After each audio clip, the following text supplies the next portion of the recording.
What's up guys, Houndish here, and today we're jumping in to break down the new legendary weapons for the Root of Nightmares raid in Lightfall. And so as always, there are a handful of weapons that we're able to pick up, a total of 6 legendary weapons, and then of course, the new exotic weapon for the raid. But in this video, we'll be focusing on all of the potential perk rolls for the legendary weapons, and of course we'll take a look at archetypes, elements, and origin traits. Big shout out right here though, to the 9th Reddit account, who've posted the full list of weapons on a site with all of the potential roles before the API comes back up. And of course it means we can take a better look at them today. So as always guys, I hope you enjoy the video, and if you do, a rating down below really does help us out. Big shout out once again to the 9th Reddit account, and I'll link the site that they've put up down below. But otherwise, let's jump in and talk about some of the weapons. And so initially for legendary weapons, we have a new Strand Auto Rifle. This is actually a rapid fire frame auto. This one's called Rufus's Fury, and we'll mention the origin trait for all of these weapons up first. So they come with harmonic resonance, and equipping multiple weapons from this set grants the weapon increased reload speed and handling.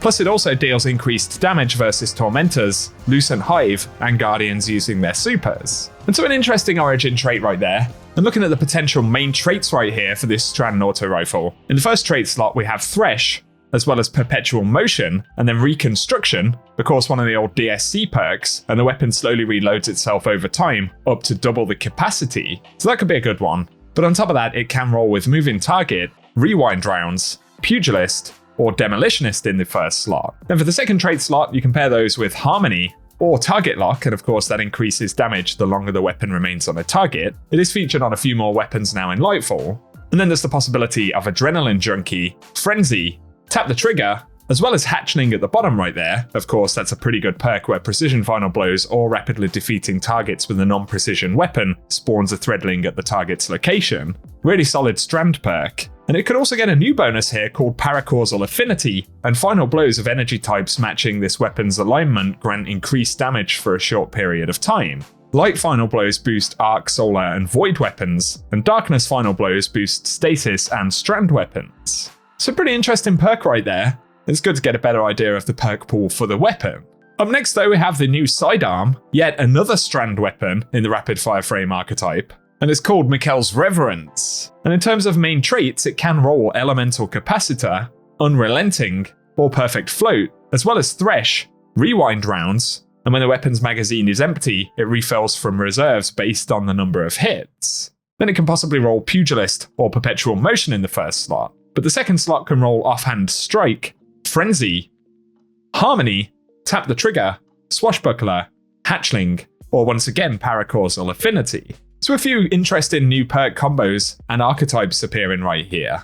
On top of this, from the raid we can pick up a new shotgun, and this is a Void Pinpoint Slug Frame Shotgun called Nessa's Ablation. For main traits, it can get Compulsive Reloader, as well as Envious Assassin. That's a new one for the season, where rapidly defeating targets with other weapons before drawing this one transfers ammo to the mag from reserves, and this effect can overflow the magazine based on the number of targets defeated. Then it can potentially roll Dragonfly, Repulsor Brace, Reconstruction, Demolitionist, or Fourth Times the Charm. However, it's able to pair in the second slot with either Frenzy, Harmony, Paracausal Affinity, Opening Shot, or Destabilizing Rounds, and final blows cause nearby targets to become volatile, especially pairing with some of the stuff in the first slot right there, Repulsor Brace. That's going to be a pretty fun new Void weapon. The final 2 other traits in the second slot are Vorpal Weapon and Focused Fury. Up next though, we do get a new Trace Rifle. This is a Solar Adaptive Frame Trace, and this is called Acacia's Dejection. So cool to get another one in the game, and it can potentially in the first trait slot roll Field Prep, Hipfire Grip, Perpetual Motion, or Keep Away, which grants increased reload, range, and accuracy when no combatants are in close proximity. Then it has the potential to roll Envious Assassin, which is a new one for Trace Rifles, as well as Reconstruction and Rewind Rounds, so that first trait slot is looking pretty interesting. And for the second trait slot, it can potentially roll Frenzy, Harmony, High Impact Reserves, Target Lock, Paracausal Affinity, Vorpal Weapon, or of course, since it's solar, it can also potentially get Incandescent.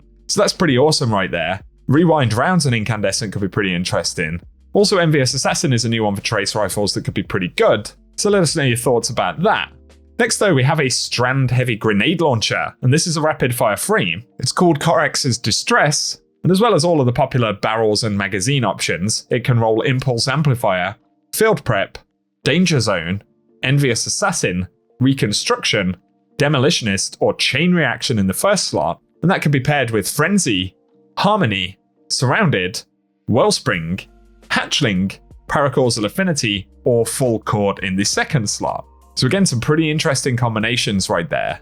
The final legendary weapon though is the Solar Linear Fusion Rifle in an aggressive frame. This one's called Briar's Contempt, and for main traits it can roll Keep Away, Envious Assassin, Slide Shot, Incandescent, Rewind Rounds, Demolitionist, or Reconstruction in the first trait slot, with the potential of Frenzy, Surrounded, Harmony, Adagio, High Impact Reserves, Paracausal Affinity, or Focused Fury in the second slot.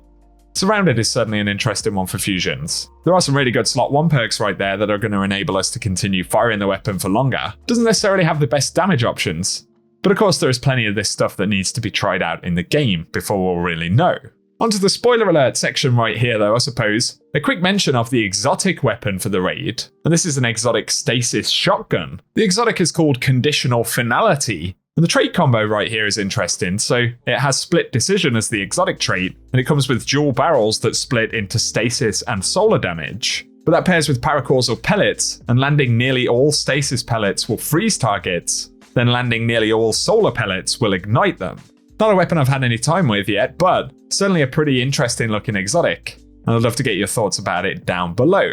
And in general, give us your thoughts on the new weapons for the raid in the comment section, guys. A lot of them look very cool. And as well as some of those interesting combinations and new kind of archetype, element, and perk combos in general, certainly make them more interesting to play around with. So give us your thoughts in the comment section, but if you've enjoyed the video today and found it useful, a rating really does help us out. Also feel free to get subscribed to the channel, and again big shout out to the 9th Reddit account who shared the perk combos for these weapons. I'll link the site with the breakdown as well in the description, but otherwise thanks for tuning in, and I hope you guys have an awesome day. While our attention was drawn to Neptune, something wicked stirred in the Witness's pyramid. A life force thought to be lost, unknowingly revived by the Traveler's terraforming power.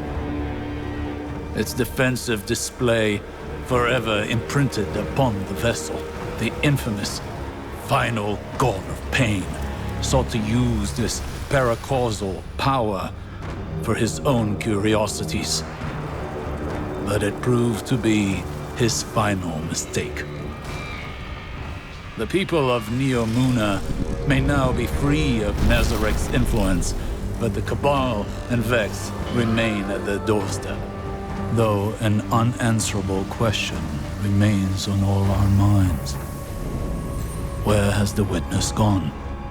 We must begin our search in the pieces it has left behind.